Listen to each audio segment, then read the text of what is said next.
Redna telesna vadba med zdravljenjem je zelo pomembna za naše bolnike, ker krepi zdravje, izniči nekako ali zmanjša stranske učinke zdravljenja in tudi psihično zelo dobro deluje na bolnike. Če to ni pod strokovnim vodstvom, lahko pride do nekih poškodb, do nepravilnega izvajanja.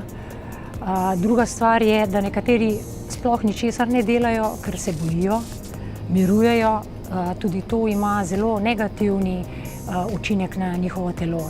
Praktično pri vseh bolnikih pride do zmanjšanja mišične moči, imajo velike težave pri gibanju, pri hoji, vstajanju s postelje, stola.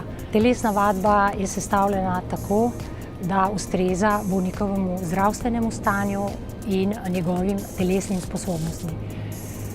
Ura vadbe se začne vedno z ogrevalnimi vajami, nato sledi aerobna vadba.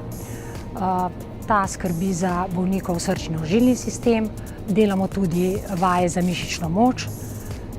Te vaje izvajamo z elastiko in z lastno težo. In na koncu so vedno sprostilne, dihalne in raztezne vaje. Bolniki so zelo navdušeni nad to vadbo in oni sami opazijo, da se njihova telesna zmogljivost izboljša, mišična moč se izboljša in to jim veliko pomeni.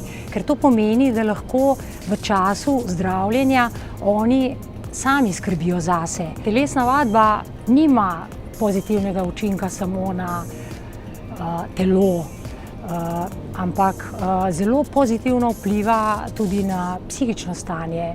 Jaz mislim, da ljudje, ki obiskujejo to vadbo, imajo več optimizma, več neke pozitivne življenjske energije.